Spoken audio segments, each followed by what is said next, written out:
Hi, I'm Kathy Plord from Adverb over at the School of Social Work, and welcome to our second artist talk. And today we have for you Bridget McAllonen. Did I say it right this time? McAllonen. Oh, I paid attention. Bridget McAllonen. And Bridget is an amazing artist who will offer a participatory day for us, which is kind of exciting. So she's mic'd and all along there, and we'll be able to capture her pretty well. But this is a part of the School of Social Work's efforts to engage arts and social justice and to really highlight how people in Maine, in the community, and in the university are using arts for social justice. And behind us will be a screen of some of Bridget's amazing paper dolls, and she'll tell you a bit about the project.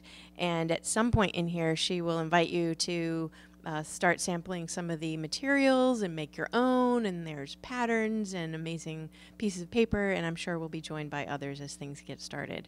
So, Bridget, thank you for being here today, and take us on your feminist paper doll journey, if you would, please. In 2011, I did one drawing every day, and it was really invigorating because I was stuck. I was artistically stuck. And so when I was working on these drawings, it had nothing to do with these things at all. They were just kind of these random spiels. And I started playing around with joining puppets, making puppets as the drawings, and incorporating articulated drawings. And then so I decided, you know what? I did a drawing a day for 2011. I will do a puppet a day. I'll do a paper doll a day. And it was insane and crazy, and I think I had a nervous breakdown. And I think I did. My boss told me to take a whole week off. She said, forget it, you're crazy. So the paper dolls themselves were, not having a focus or structure was ridiculous. On March is Women's History Month, because we only get 1 month, and it's Black History Month, because they only get 1 month. So I just thought it was really, I started playing around with some dolls around the, let's see if I can go back here. I started playing around with this idea of the riot girl, a burlesque imagery, this girl. So I started playing around with her, thinking this would be interesting. And then we had a snowstorm on that day, so I was like, okay, this is great, and I'll make a couple. And then someone showed me, I think it was actually Cindy Amato, showed me this image of Senator Judy Eason McIntyre, and that kind of sparked this whole idea of, for 1 whole month, I'm going to make a paper doll a day of a feminist. And I kind of got at people's ideas, and I asked people who they thought, and it became, people got angry or happy or whatever, and it was overwhelming and really empowering. And so this slideshow is all the paper dolls from this year, or from last year, and all the paper dolls from 2012. So there's a whole mix of paper dolls in there, and then I incorporated some more. But basically my thought was the Feminist Paper Doll Project was going to include people, not just women, who are doing something to promote equality, whatever that is. However they're promoting equality for their community, there it is. It couldn't be the first woman who did thus and such. It was interesting because when did what's-her-face, Margaret Thatcher, die? Margaret Thatcher died in the 90s? No, she just died. She died recently? Yes. Did she die last March? I don't know. It was interesting because I went into work. Last year. It was last year. I think she died during this, I'm not sure. But so I went into work that day and I said to my boss, I am not doing a paper doll of Margaret Thatcher. Just because she was the first Prime Minister of Britain, she did nothing for anyone else. And that was an interesting commentary and conversation that I had, because she closed the door. She said, I'm not going to open it up for anybody else. So all the paper dolls were people who have done something for somebody else and continued that in the community. I also asked people, this is Annie Oakley, that's Camille Claudel. But so I asked a lot of people who they thought, this is the Guerrilla Girl. Guerrilla Girls are the art movement. So who do they think if it worked in the suite, then that was great. For this year, I already have my dolls picked out so that I can go through and visually pick them out. They have to be visually appealing. There's Louise Bourgeois, her jeune fille. Linda Carter. So the paper dolls have to be visually appealing. This is a Sheila gig. It was from March 17th. The idea that St. Paddy got rid of all the knowledge in Ireland and the idiot that he is. Sorry, being political. But the Sheila gig was that idea, the fertility. So all the paper dolls have to be visually appealing. They have to have some image that I can go then translate and people will go, oh, that's who that is. So if they don't, and if I can't see a picture of them, then I can't make a doll. This is my daughter. Lucy Lepard.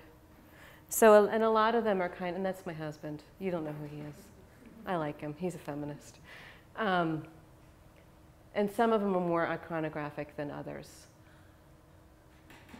And some of them are pretty much unknown. That's Hillary Clinton.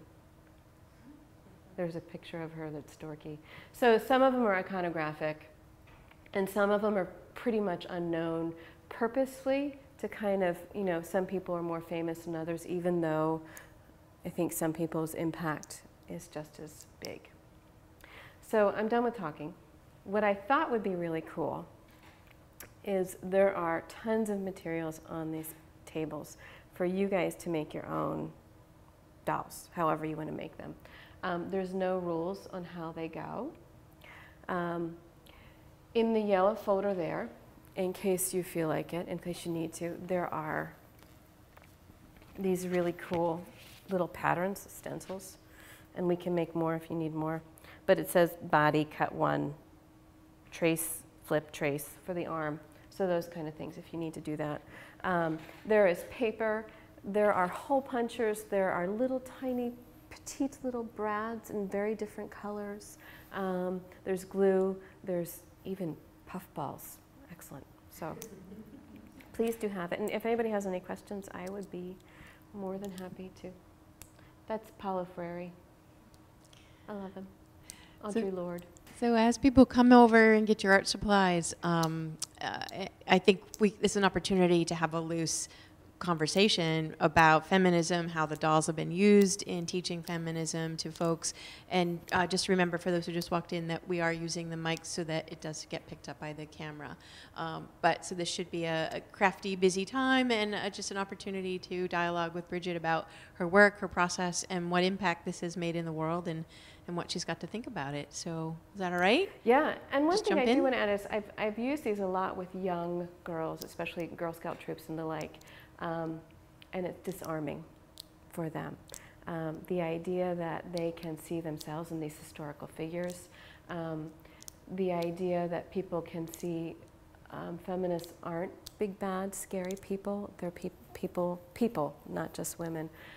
So that whole, and the various differences of who there are. This is Harry Patch. But there's a picture of, there's one of my paper dolls is Frederick Douglass, who was slanderized as being called a feminist way back. And he said, okay, I'm good with that. If you're going to call me a suffragist, then I'm okay with that. So that idea is, as long as we're working for equality, you can't badmouth somebody. You know, if I'm working for equality and you're going to call me something that's similar, I'm okay with that. So. Great. Well, let's start in. Come help yourself here. This is clicking really loud. Oh, sorry. How did the experiment work out social work-wise? See this again? How did the experiment work out social work-wise? What experiment? The experiment of doing these paper dolls. This is the experiment. We're doing them right now. Oh, you mean in the world? Yeah, in the world. You want to take that? In the real world. I publish them, so in March, they're put on, I do them every March, like one paper, so for 31 days, I do a paper doll. So there's 31 paper dolls. I think in this March, I'm gonna be doing 32. How does it work out social work? I'm not a social worker. I'm an educator. My paying gig is I teach kids about nonviolence at a sexual violence prevention center up and around Androscoggin County. So I just kind of, I get kids to do what I need them to do. But I'm a classically trained artist. So as far as social work, you know, if you go and make something and start thinking about and having a conversation, that's it.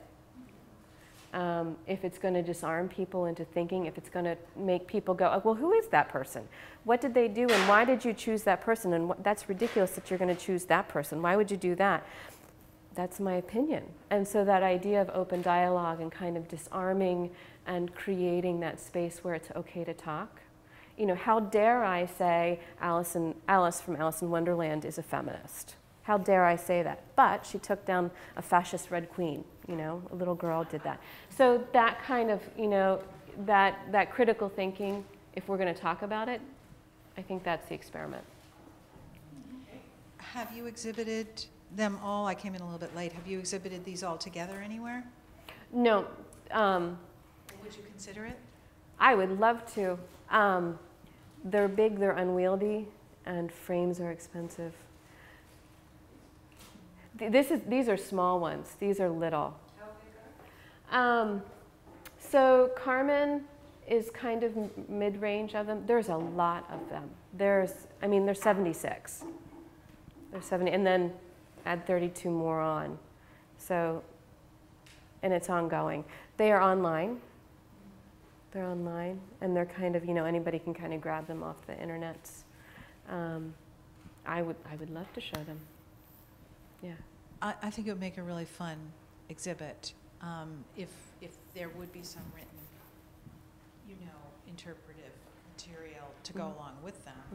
There's going to be a gallery on the Biddeford campus of UNE starting at the end of this year. And I could see that undergraduate students could really benefit from a conversation like this. Yeah. Great. Let's make it happen. Yeah. Great. So. Again, come on over to the table. Help yourselves. Please do.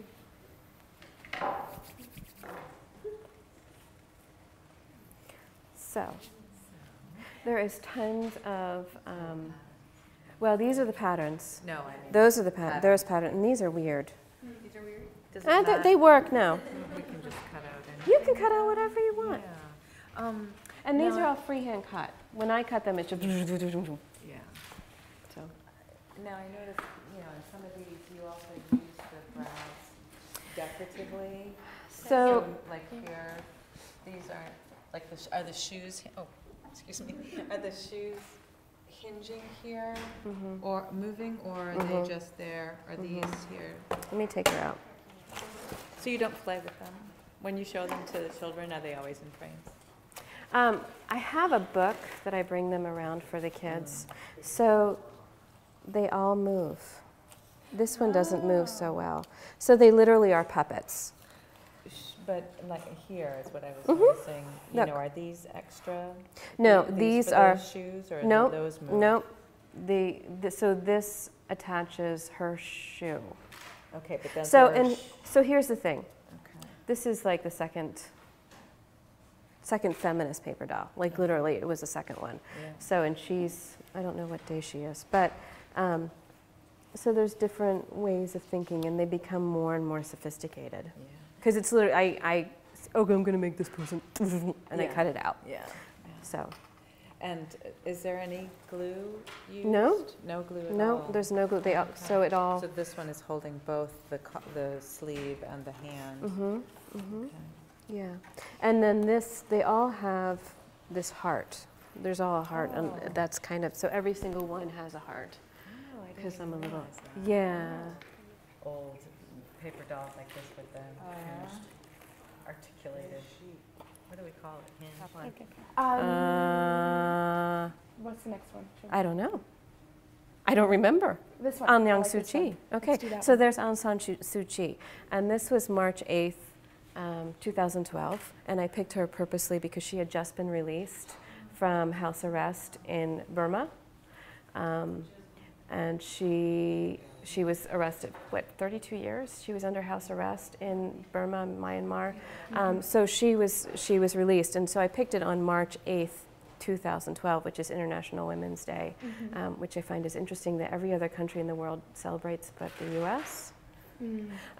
So I picked her purposely because of the impact of that this woman was set free who's been using nonviolent protests for so many years and with such heartache, and for the rights of all sorts of other people. So her own personal agony, she backburnered so that more people could be free, because she kind of felt that impact.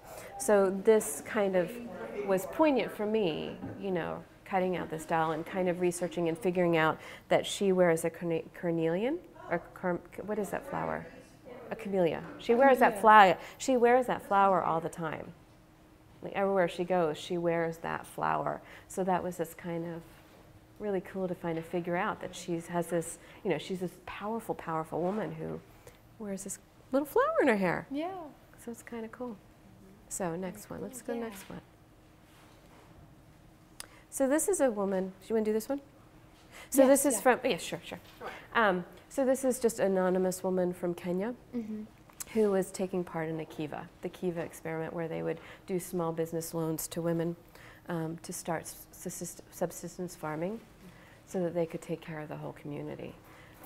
So that was kind of highlighting that for that particular day. I have no idea what day that was. It was 2013. I don't know what day of the month it was, but it was. Okay. So that was her, and just kind of anonymous, micro-lending, and the power that when you invest in women in the small communities, everybody, including the menfolk and other folk, get the benefits of that. So that was highlighting that. So that's all this does, and that's, you know, and it's definitively political. It's this for this political stance. And it was interesting because people would say, well, why are you doing this? Why are you having such a political view? Well, this is mine, and I can have this opinion, and if you don't like it, then don't look. So it was a really interesting dialogue that started happening when I would pick these people, and people would say, well, you didn't pick my idea. Okay, you do your own. Go make your own doll. Have you found that other people are using the Feminist Paper Doll Project in other places? I haven't seen it. You haven't seen it yet? No. How's it gone with the girls when you've done it with girls and helped them create their own pieces? It was amazing because I was slated, you know, one time I was slated to speak for, I think, 45 minutes. 2 hours later, the parents were like kind of circling around and they were doing this. That's all they were doing was playing and making their own dolls and saying, when I grow up, I want to be this and this and this. And it was this idea that they were able to create their own stuff and do what they wanted. So it was really neat. Help them understand feminism. Here's Hayao Miyazaki. Yeah, I love him. If you, so we can edit. Do you love him? I know of him, so but I'm not too familiar. If you watch his films, his protagonists, his main characters, are spunky young girls who figure out their own problems. And they don't need to be saved. Yes. Yeah. That's awesome. Yeah. And he said, I mean, there's this interesting dialogue going on about whether or not he is. And he said, no, I'm just making good stories. Right. So it's this really interesting thing because he constantly says, no, I'm not. But he comes out with these movies where there's even bad women who weren't even spurned. Like they weren't spurned. Right. You know, they're just bad because they're bad. Right. Which is kind of cool. So, yeah. So, Hayao Miyazaki. All right. I'll stop now. And that's Anna Madeira. Cool. Yeah. Yeah. The Maid Bowie, who stopped a war. Yes. Oh my God. So, yeah. Very cool. Thank you. Yeah. Oops. Sorry. I am so intrigued because I'm the mother of 3 boys, and I grew up in a family of all girls, but I grew up in a household that was very Donna Reed-ish, if that makes any sense. So my perspective of things is continually evolving. And so in looking at this today, I thought, you know what, I am now going home and bringing up topics that I never thought I would discuss with my sons, who are all in their 20s, but almost to challenge them and say, you know, what do you see? And so I'm actually making this to be me, because I think for me, I truly had never thought of myself as being a feminist, and yet, you know, I think we're all capable of great change, and I really think that I want to make sure that they can look at things from multiple perspectives. And I think growing up in a family of all girls, I had very limited perspectives until I hit college and until I moved in. And my background isn't social work, it's education. So, like, as I said, it's been a continually evolving process, but in going back to school this fall, after 28 years away, I really was at a unique time because my boys were all entering their adult lives, and I really wanted to know what they thought. Had I done a decent job of not making it gender specific, or you know, empowering them to be able to see things from multiple perspectives, and that was really, so in that sense, I'm thinking, all right, this is going to be me today, because if I don't start at home, how am I going to start anywhere? So. And it's interesting because and that's what happens at my house. So for one whole month, my life is encompassed by coming home, maybe getting dinner ready, and then cutting the dolls. And my daughter and my husband will say, who are you making today? What are you doing? Why are you doing this person? So that conversation around what are you doing? And why. And why, exactly, so and why. Huge. And it was interesting because my husband and I were sitting down talking, and he was talking about, he went with a bunch of his coworkers to a coffee shop, and he said, and my coworkers said, oh, you make coffee so much better, to the waitress. And he said, I felt really bad. I felt really bad because they were kind of catcalling this waitress. And he said, and I didn't know what to do. So that idea that we don't know what to do so often because we don't talk about what to do. So, you know, we can have men who are not knowing how to approach it and feeling alienated. So in a lot of these dolls, like especially this year, there's going to be a lot of men. End of story. And a lot of men who are picking up that idea of, okay, so sexual violence is not a women's issue, it's a human issue. Equality is nothing to do with just women, it has to do with everybody, and it doesn't have to do with just men and women. It's that continuum of what gender is. You know, what you see as being female maybe isn't necessarily what everybody sees as female. So it's that idea that you're going to have a conversation about it and open it up. And the dolls are just a really safe, accessible way to go in. There's nothing very threatening about a paper doll. Something else I love is your use of humor with these dolls. Do you want to talk a little about your use of humor in the doll worlds that you're creating? The humor in the dolls? Yeah, some of them are fun and funny. Don't you think? I never thought of these as funny. I think they're playful. I think I have some artwork that's very sarcastic and very funny and plays on words, but I think these are, never thought of them as funny. Well, riff off the word playful then. Talk about how are your dolls playful? Well, I think because they're dolls. They're dolls, and Can you start over but use a whole, like the whole sentence so we can cut that kind of so, thing? okay, so the dolls are, I think, purposely designed to be disarming, because when you think about a paper doll, you think of something that's not necessarily threatening. Oh, it's just a doll. We don't have to think about this. And it'll bring people into talk about why did you do this? What are you thinking about with this? And they're purposely rough. Like some of them are a little bit more ethereal, and some of them are very rough and kind of out there, so that they can be talked about a little bit more easy, and they can kind of approach different people. So different people will want to talk about different things. And they move. they're not static, purposefully. The idea that our thoughts don't stay still. So. So we're using the mic so it gets caught in the camera. She has her own mic, so if you have a question for her, let me just stick this in front of your mouth. If that's all right. Do you have something you want to say? Together first and then dress them?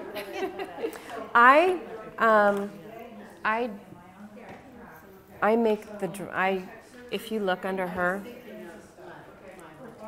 she's got no body. She's all clothes.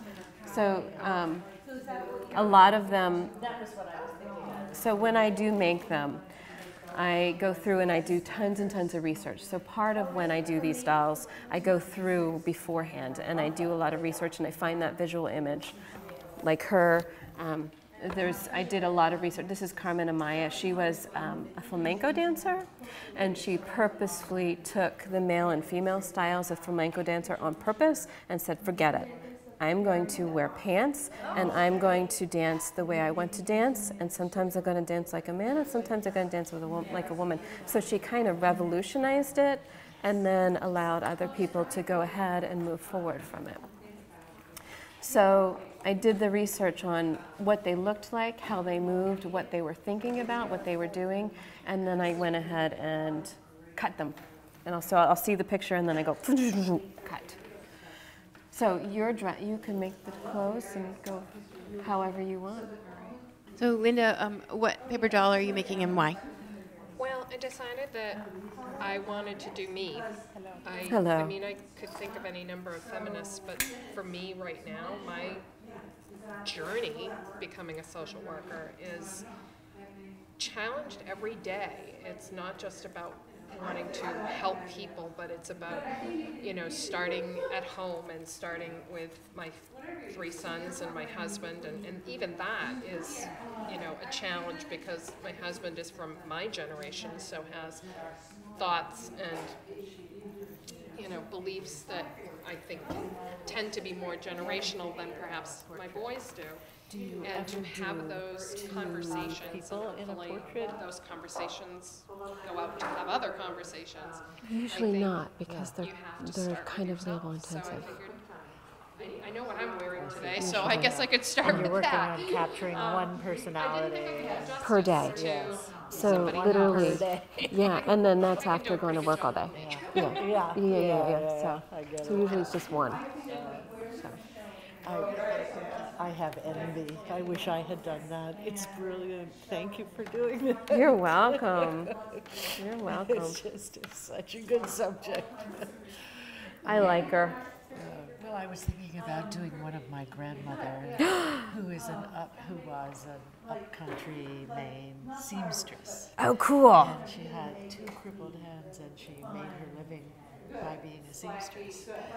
And that was pretty remarkable. There were a lot of things about Sadie that were remarkable. That sounds cool. But what made me think of her was the pattern of that. That looks like a dress my grandmother would have worn. This? Your background pattern. Yeah. Yes.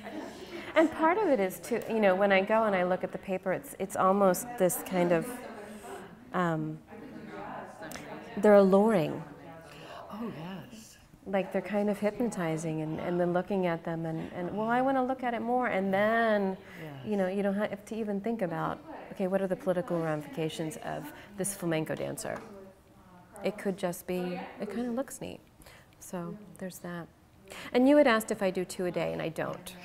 No, Yeah. The reason I thought of it was because I was thinking of my grandmother and the influence that she had on all of us, so I was thinking a smaller figure. I remember the clothing that she made for me when I was a child, and I was thinking about trying to represent that. Wonderful. Cool, thank you. She could be walking. Yeah.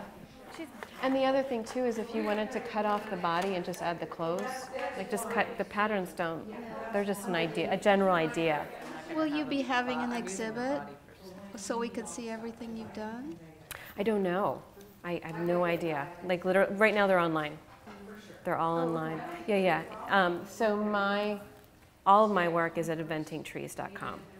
and then there's links for each paper doll. I think sometimes I talk about them and give more explanation as to why, and sometimes I'm a little bit more vague. It would be good to have the illustration, described what you were thinking as you put Like it that one in together. particular is Katharine Hepburn as Eleanor of Aquitaine. Like specifically, because when I was a child, I loved Lion in Winter. I thought that was a great movie, and Katharine Hepburn is just like this dynamo of a woman, and Eleanor of Aquitaine was like, no, you're not going to take away my lands. Fuck off. You know, that kind of idea where she stood fast and she maintained her foothold. And, you know, I think watching that as a child, watching Katharine Hepburn portray this one powerful woman, portray another powerful woman, was just, you know, as my little mind was going, oh, okay. So, you know, that's where they go. So sometimes it's just merely the title, Katharine Hepburn as Eleanor of Aquitaine. Would you talk about some of the others that are hanging on the fourth floor, so that, because we could B-roll those in. So who do we have? Kurt Vonnegut. Kurt Vonnegut, he was the president of the American Humanitarian. Is he? No. Humanist, American Humanist Society. And it was interesting because my high school English teacher called him up one night in the middle of the night and said, Kurt, will you come talk to my high school class? Like out of the blue, it was completely out of the blue. So he came and talked to my high school class just because, like, he's like, who are you and what do you want? But when he talked, and I heard him a couple times after that speak, he constantly talked about teachers and how teachers were these unsung heroes of society. Like, they don't get any credit for anything. They get bad mouth when things go bad. But he was so adamant that teachers were these incredible people, predominantly women, you know, and that women were so underutilized and underpraised for the amazing things that they do for society. So that's kind of why I have, and then also, you know, his sense of justice and ethics shines on through in his literature. And you did Josephine? You want to talk about Josephine Baker? Yes.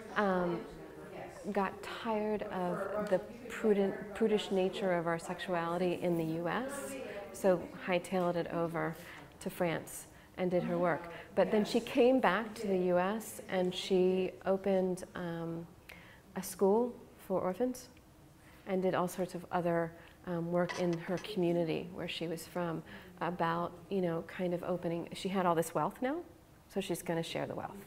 And it wasn't really publicized, which I thought was fantastic, because it wasn't until after I went and did that research and digging into what she did.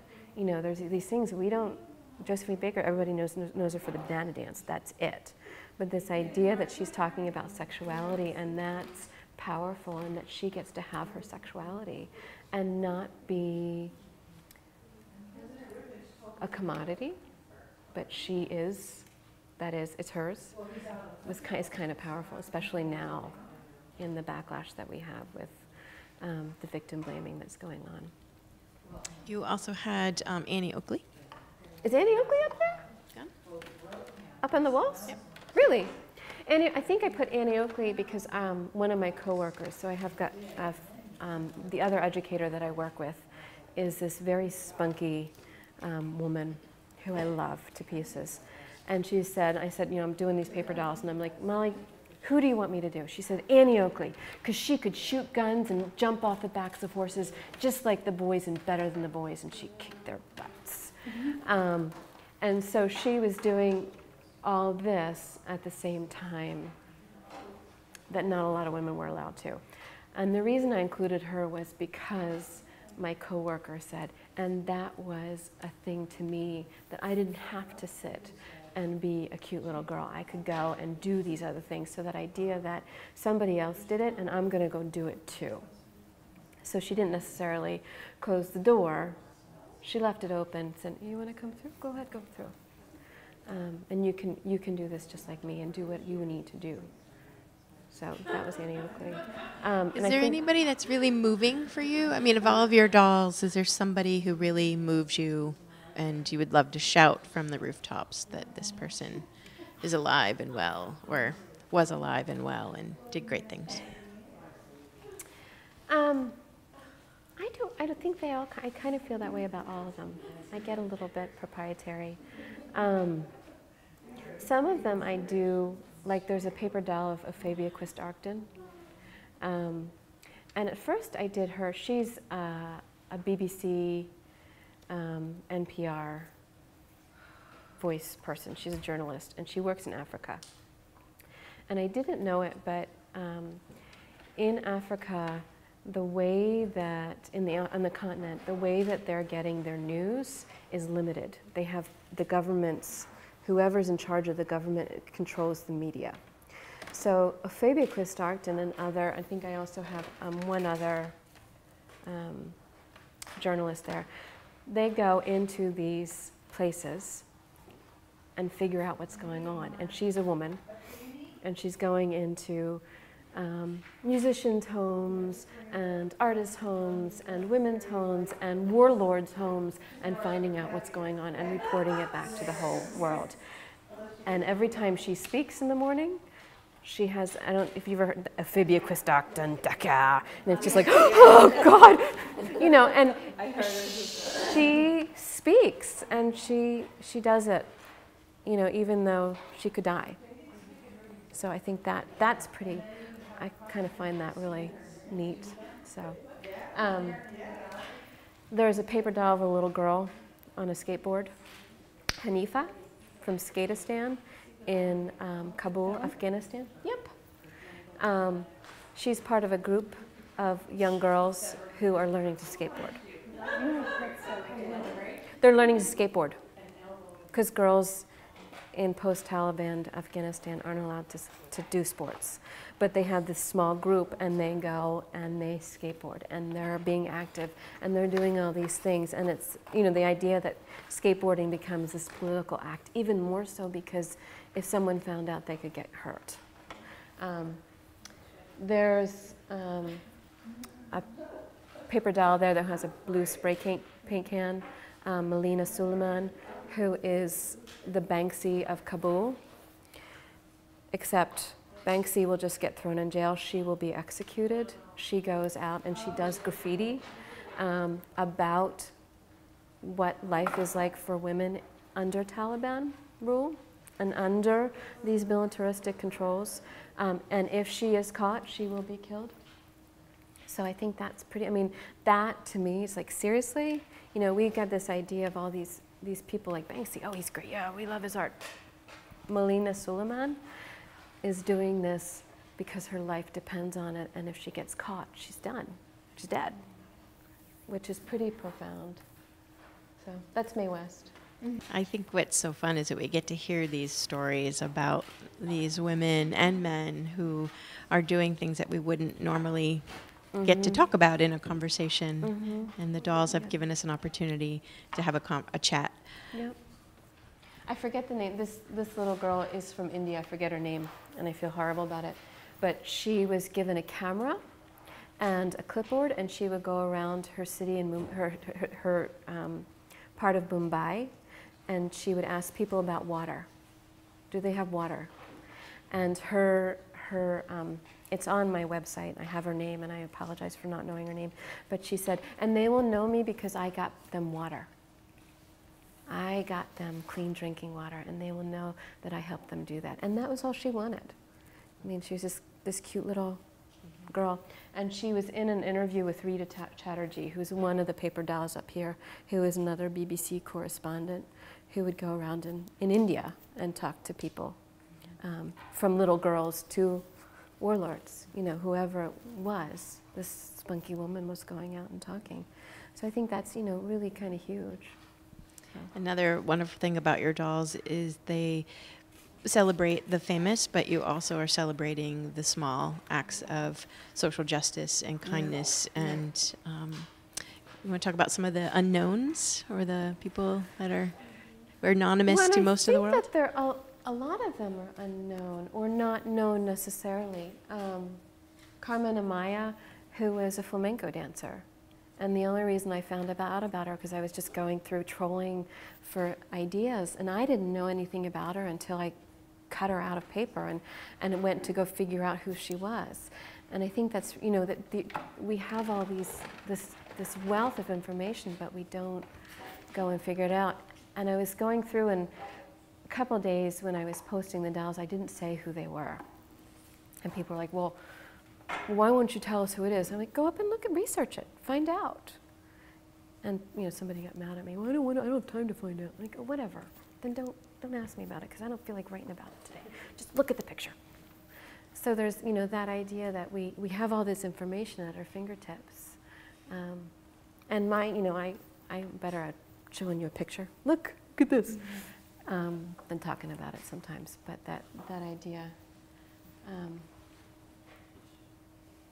And then some of them were people who, you know, people's own personal heroes. So every once in a while I'll throw in other people's. How'd I get my name? My mother's nanny was Bridie. That's it. One of the things that I admire most about being able to use art with social issues is that often you generate a response that you didn't know you were going to get. And you know, you expect some people to react certain ways, but then you'll get something out of left field that just makes you kind of sit back and go, wow, hadn't thought about that. I'm assuming you've hit, because you're nodding as I'm saying this, that you've had one or more of those kind of experiences. Can you talk about that, what the responses were and why that surprised you perhaps? One of the responses is this. I think the only reason I'm here is because somebody said, I want to work on the main feminist paper dolls with you, and the way in which she could help was say, oh, here, Bridget, I'm going to send you to Kathy, and we're going to work here. So, and that was just,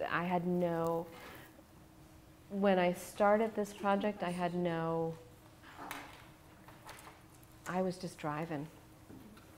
I was out for maybe a pack of smokes, and we'll see where we go from there. Metaphorically speaking. I quit smoking a long time ago. So have any of people's responses particularly tickled you or shocked you when they've engaged with the dolls? I think my most favorite was showing them to the group of young girls who just sat and cut and cut and cut and said, what are the rules on how to do this? And I said, I don't know. What do you want to do? And that idea of opening it up. And this is interesting. Well, how do you come up with what's okay, what's not okay? I don't know what's okay, what's not okay. I don't make the rules on how to do it. I just do it the way I instinctively know how to do it. So I think that's the amazing thing about this. Is there a right way to make a paper doll? No, there's not. And we can have a conversation about that. With the young girls and their introduction to the concept of feminism, how have the dolls helped communicate the concept of feminism to the Girl Scouts? I think they were able to, again, it was disarming. It took this high-minded idea and brought it down, especially when I introduced men and other folks into it. The idea that it's not just for women, that we're going to be equal. I know in my house the conversation keeps on happening. In my own little nucleus, what's okay, what's not okay, how do we make it safe for everyone, regardless of how they identify. And I think that's huge, so that disarming nature of it. And that there's space and there's time. In my house, every March, I go through and I have to make up the time for this. When I go, so I also go and I talk to high school kids about sexual violence. And when I go do it, I make certain that everyone in the audience, regardless of their gender, is included in that conversation of acknowledging that it's not just women who are victims, that just men who are perpetrators. It is a societal issue. So I think because I don't make a big deal of it, I wonder if that has anything to do with it. I don't know. Yeah, this is what it is. So, and it's not the kids that bring up the stink. Oh, really? Oh no, oh no. Who is it?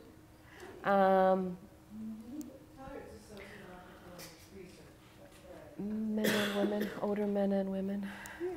Yeah. Old, I mean, older by not youth. Yeah. Yeah. Which I find interesting, that resistance, and which brings in the conversation of not all women are feminists and not all men are misogynists. You know, that whole idea of misandry not being feminism. So. When I was a kid, it was wonderfully thought of. And then when I got to my 30s or 40s, people hated the word feminism. And I've never understood that. But I don't understand it. It just seems to me I don't understand it natural either. that somebody would agree to feminism, but it's not. I don't understand it either, which is why I am doing this project, because I think that the idea that you're going to disarm and create the space to have the conversation is really important. You know, in my own daily, you know, once a month, every day, I sit down and I think about what this person did to be a feminist. Why, you know, if I have to justify it to the community, why did I choose this person right here? Why? And I can give you the reason why. And I think that's really important, that we have to we say why. You know, if you're gonna ask me why, then I could tell you. But we have to take the time for that, to have that conversation, which I think we don't do a lot of, which is sad. Not that it slowed us down. Well, Camille Paglia did some pretty horrible damage. Yeah, when she put out that book, she did some pretty nasty backtalk. What she did, what did she do? What was the book? She's a very smartly spoken neoclassicist. Yes. She writes a lot about. She's not proponent. She's not a feminist. She speaks against feminism, and she also goes and she doesn't promote men. You know, you have to be a manly man. It's that idea of, you know, the backlash of, okay, so we're going to have equality, and then the backlash to that was men need to act like women and women need to act like, or men need to act like men and women need to be cute. So and That's what she was preaching? kind of, to boil it down, I think so. Yeah. What was the book she wrote? It was a pretty big book in the, what was that book called? I can draw the picture of the cover. She didn't write Feminist. No, that was for Dan. No, she wrote, Paglia was writing in the late 80s. She was having the conversation with the woman who wrote Backlash. Or did she? Yeah. There was that which is, yeah, that was a great one. And she was talking about the problem of the manly man. You know, that, what is that book? I don't know. Ha ha ha. It's a green book. It's green and it has pink on it. I can tell you where it is on my bookshelf right now. May I just say that it feels a little sad to me to go to Camille Paglia to suggest that she is the cause of the backlash, or she's the name that you put on the backlash, because she's one woman and there are thousands True that, of true men, that, true that. thousands of men who were disturbed by the Yes, women's movement, yes, and who yes. oppose it, who continue to oppose it, and so on. So it's one of those divide and conquer devices, I think, that is used within the academic community to turn women against each other. Paglia said some smart and accurate things, but she also did, I agree with you Yeah. that she certainly undercut solidarity for women that was building in the 70s and 80s.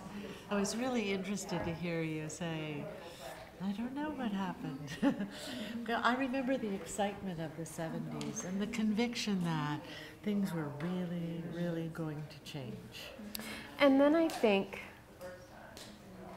the economy got better.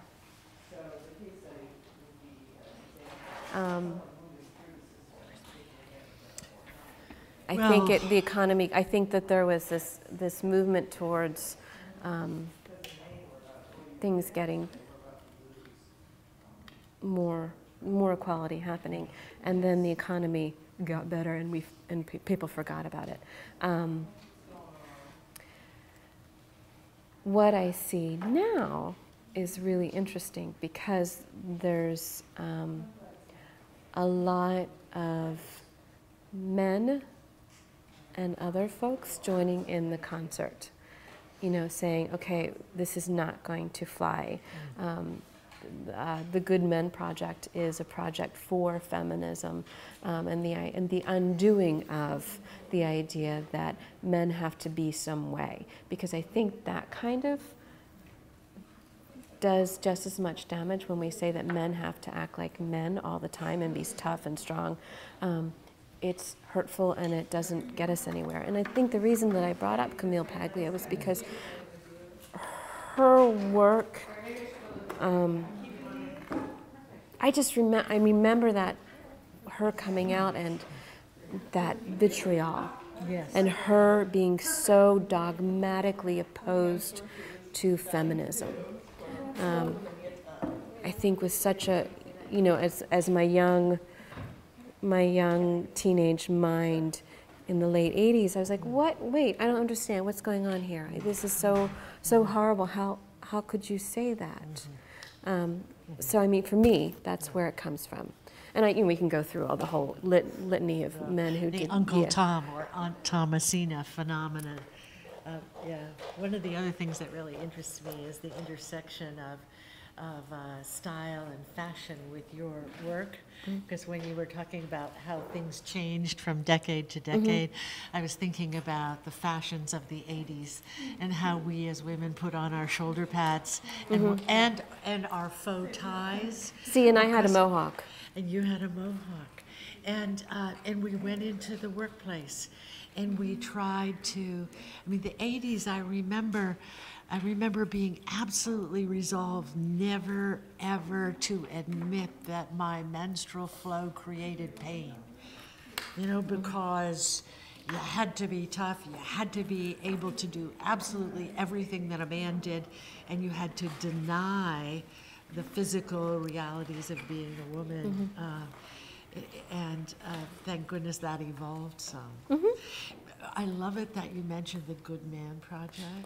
I think those of us in the room who raised sons and tried to make the world different by rearing sons in a different way, to recapture maybe some of the wonderful meaning of the word husband, which is to nurture and actively create stewardship for the world, the earth, its flocks. A husband husbands resources and takes care of things and is a conservator, not a conservative, but a conservator. And I find that understanding in a lot of the younger generation, people who are, below 40 years old now, have a different or had the opportunity to have a different understanding from the understanding that was current for people who grew up in the 50s, the 60s, the 70s? Well, I just think that, I mean, I've been listening to everybody's comments, but I've wanted to say that I think this project is appealing to me as someone who constantly seeks to see how feminism works in different contexts, because I think a lot of the animosity around the term feminism in today, for me, as someone who's in her early 20s and who identifies very strongly as a feminist, but who I'm constantly up against challenges to why I identify with it, and very hostile, you know, ways of approaching the term feminism from other people. I think that this is a good way to kind of deconstruct that image of feminism as belonging to one age or race or demographic of women or people. So I think it's really useful for that, and the way you include men and young girls and women of different races is really important. Yeah. And you're very true to the way they express themselves, and since feminism is so much about placing things in their context and placing injustices and people's struggles in their particular context, I think staying true to their individual nuances is very useful for that. And I have one more thing, and now I forget it, but that's that. So that's why I like it. Yeah. Question. Earlier when we started, Anne, you asked about how arts and social work intersect here. And do you have an opinion or a thought yourself now on answering your own question? No, I'm sorry. I don't, I could see as how it could really have effect. If you had people doing it, trying to show something, maybe it would all come out, you know. But I don't have any, I'm not familiar enough with social work to have any understanding of how that would work, you know. Well, I think in terms of that, we've just had a conversation. We've just, you know, we've just had a long conversation while people were working and talking and thinking, and having the chance to disagree and agree and put in their own 2 cents. I think that's the core of it, and that was the reason they started this.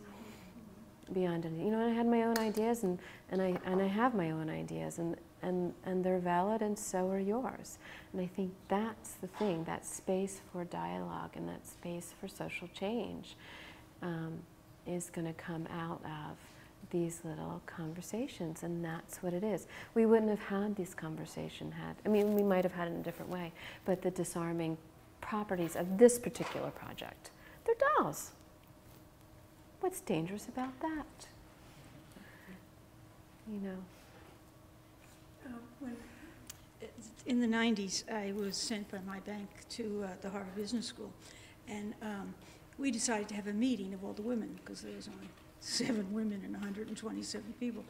And so we invited the MBA students, the women, 4, and then there was ourselves with 7, and then there was a class ahead of us called the Advanced Management Program, and they out of 4 or 5, okay? And when we got together, it was really interesting. Every one of the groups, the MBAs, PMDs, AMPs, every one of them had a reason why the guys in their age group couldn't make the transition.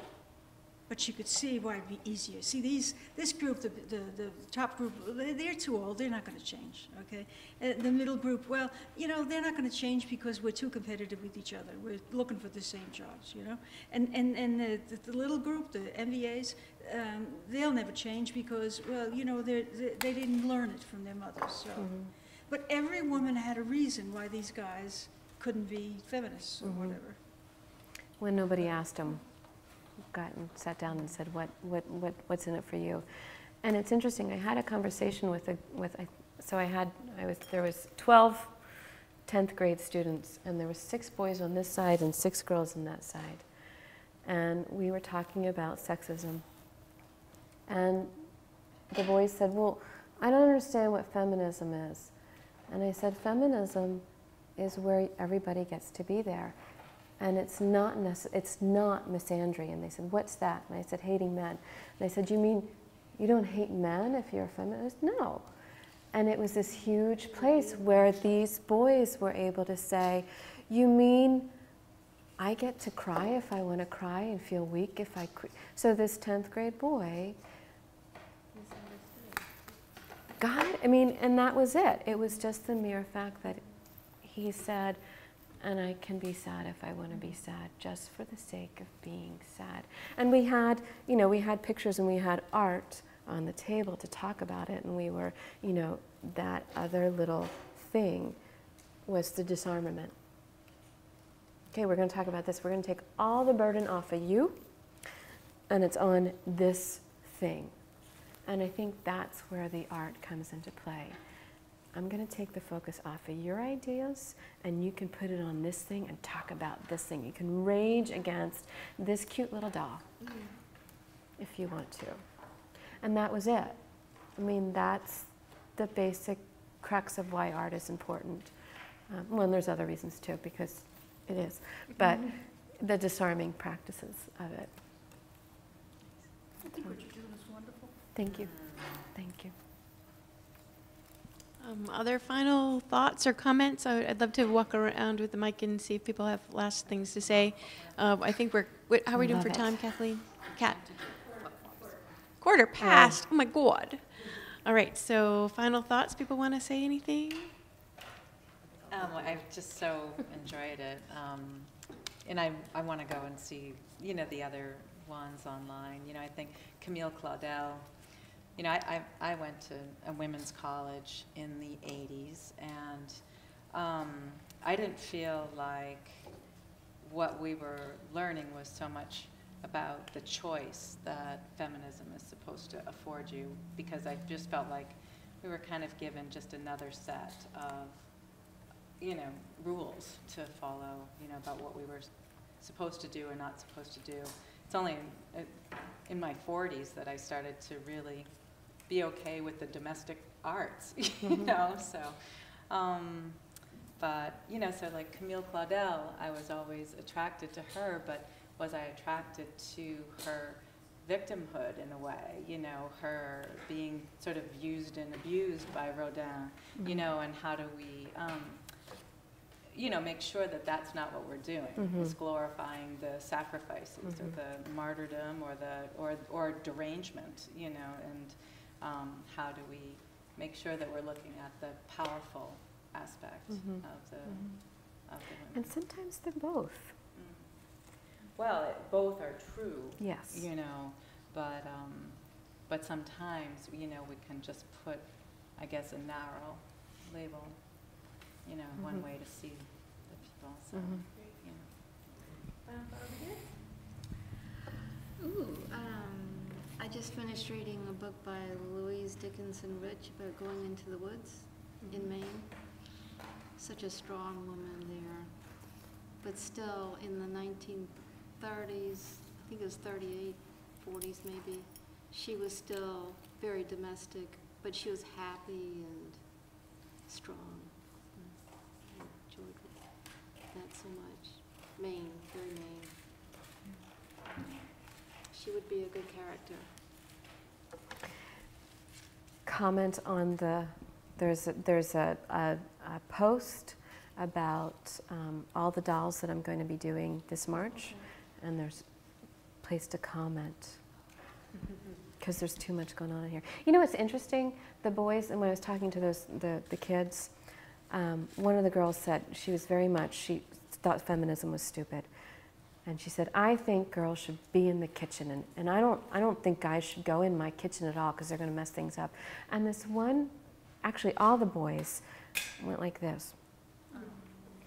And I looked and I was like, I like to cook. I like when people go in my kitchen and cook with me, and the boys were, and it was just really interesting because we just had this idea about boys being able to be weak, and they're like, I like cooking when I want to cook.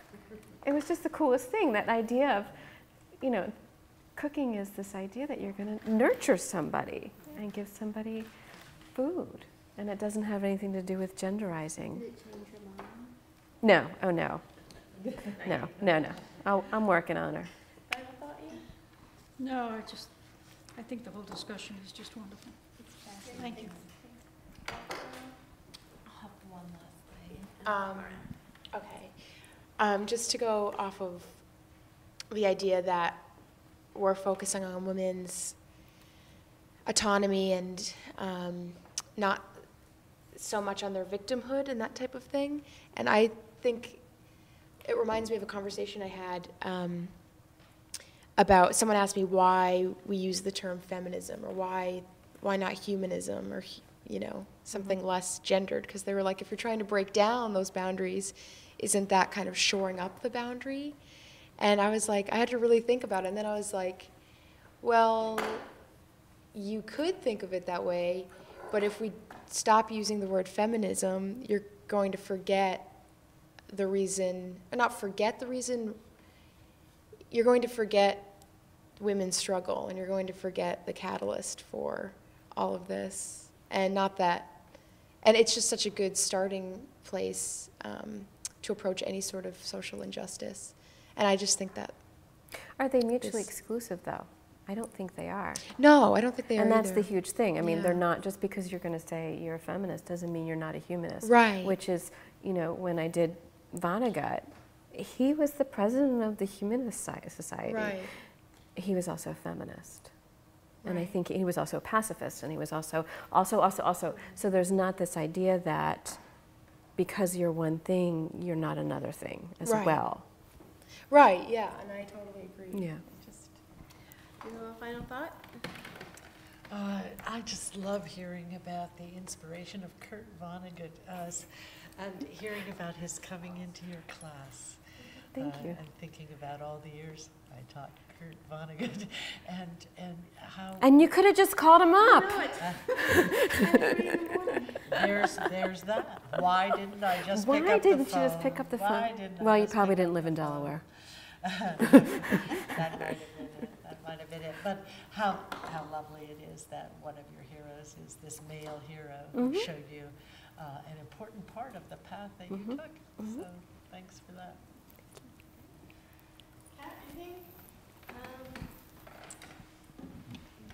Well, just awesome. Thank you for coming today. And it's been a long time since I've made a paper doll, probably 20 years at least. So it's been great. So thank you very much.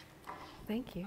I'm having way too much fun, and I have reading to do. So as I'm sitting here doing this, I'm thinking, I need more art in my life, because this is my creative outlet, and this is what I do best. Is when I get in that creative mode, I begin to think about problem solving, and I like how to create flip-flops on a paper doll, and it's That's a minor important. thing, and yet it is a huge thing, because I think so many times when we're looking at social issues, we may be trying to think of the whole picture. How do we solve poverty? How do we solve homelessness? And sometimes it's not about, it's always about the bigger picture, but I think sometimes we just need to start with the little and build. And I think that we need to remind ourselves that it's okay to start little and go to the bigger picture. How about you? Any final thoughts? I'm just excited that you're all happy making paper dolls. And it's sometimes figuring out how to put a flip-flop on a paper doll can lead to other things. The proper footwear, But really, it does. It repositions the argument and the conversation. And I think for me personally, this is not exactly what I came here to hear, but I'm going to turn 50 next week, which in and of itself is not a huge thing. I am not hung up on numbers, and yet I am really hung up on what the second half of my life is going to look like, because I fully intend to live to be 100. And to be able to just kind of be at this point in my life where it's, my kids are in a good place, and now I get to be me, and really be me for the first time in a long time. Nice. So, me and my dolls. All right. Thanks, everyone.